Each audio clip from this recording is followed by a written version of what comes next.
Metallica, one of the world's most recognizable band groups. Metallica was formed in Los Angeles, California in 1981 by members James Hetfield and Lars Ulrich. The original lineup included James Hetfield, Lars Ulrich, Cliff Burton, and Dave Mustaine. Before the band went to record their debut album, Dave Mustaine was replaced with Kirk Hammett. The band became commercially popular in 1986 when their album Master of Puppets was released. Metallica has released a total of 11 studio albums. Studio albums mean that they were recorded inside a real recording studio and not recorded live on stage. The Metallica album I'm going to be talking about in this video is And Justice for All. And Justice for All was released in the September of 1988. It contains 9 songs and has an album time of just over an hour. It was the 4th studio album Metallica had recorded, it being the album right after Master of Puppets. The overall theme of And Justice for All is government corruption, injustice, and nuclear war. Compare And Justice to the theme of Master of Puppets, which was largely about drug use and addiction. And Justice for All is an inspiring album. It came out right after the band lost one of its key members, their bass player, Cliff Burton. Despite them losing their bass player, Metallica was resilient in continuing to record and put out new songs, and they soon found a new bass player, Jason Newsted. When And Justice for All was released, many noticed that the bass almost seemed missing. Jason Newsted even commented on the bass tracks after the album's debut. I was so disappointed when I heard the final mix. I basically blocked it out, like people do with crap. Jason was clearly hurt by not being included more in the final mix. Many fans were also disappointed. Despite there being volume issues, And Justice for All was still a very big hit and sold nearly 10 million copies. So, is And Justice for All still a good listen, despite there being hardly any bass? So, why still listen to the album? Because it is inspiring. Why is it inspiring? Because it came out right after the band took a hard hit in losing their original bass player. Another reason to listen to the album: the other instruments like the drums and guitar are complex and are entertaining to listen to. And Justice for All includes many instrumental portions in their songs. The song To Live Is To Die has hardly any lyrics and starts off like a ballad.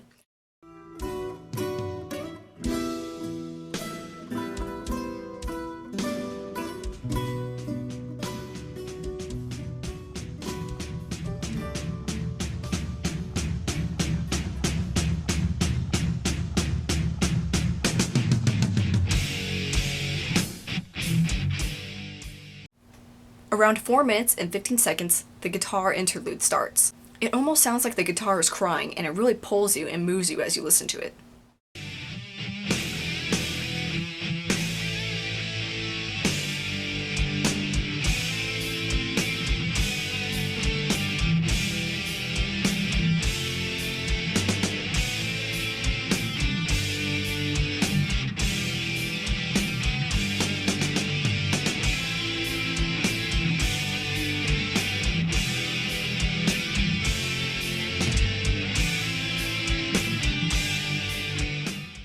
At 5 minutes, only the guitar is playing, and then there are some violin spurts in the background you can hear.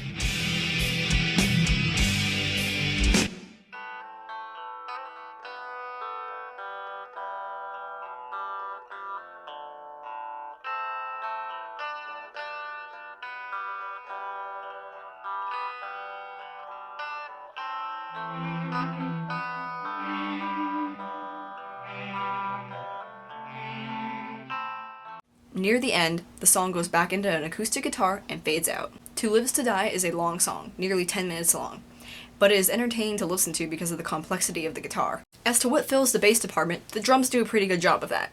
In the song Blackened, the double bass work is something to really pay attention to. There's a lot of double bass in the song. If you were to look at a spectrum analyzer, which is a piece of equipment to analyze how full a song sounds, the double bass of the drums would actually fill in where the bass guitar would be, to some degree. At around 2 minutes and 10 seconds into the song Blackened, the drums are pretty high energy and almost sound thrashy.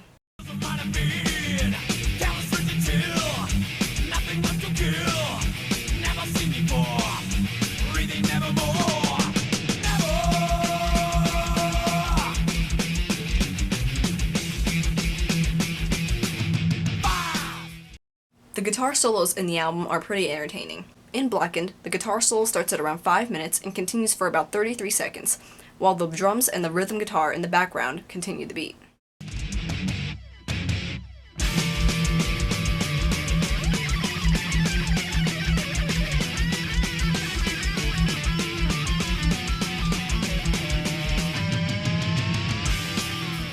Again with the complexity, the guitar solo in Blackened definitely involves some skill, and some running up and down the frets. The song on the album, And Justice for All, which is what the album is named for, is also pretty long. It totals in about 9 minutes and 46 seconds long.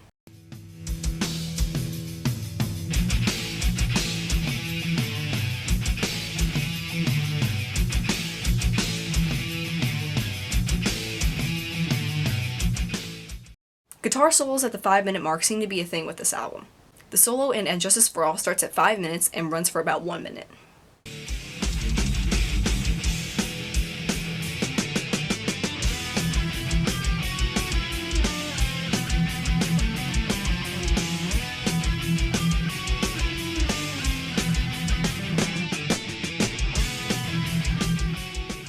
And Justice for All is what some would call a deep cut in music.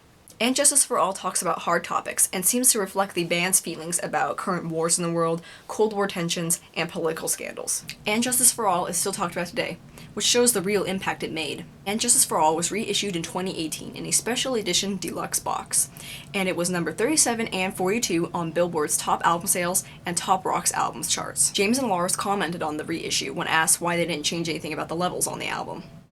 These records are a product of a certain time in life. They're snapshots of history, and they're part of our story. And Justice for All could use a little more low end, and Saint Anger could use a little less tin snare drum. But those things are what make those records part of our history. I own a copy of And Justice for All myself, and I grew up on it. I can attest that And Justice for All is entertaining to listen to in complexity, structure, and length. That was my review on And Justice for All. Like and subscribe, and rock on.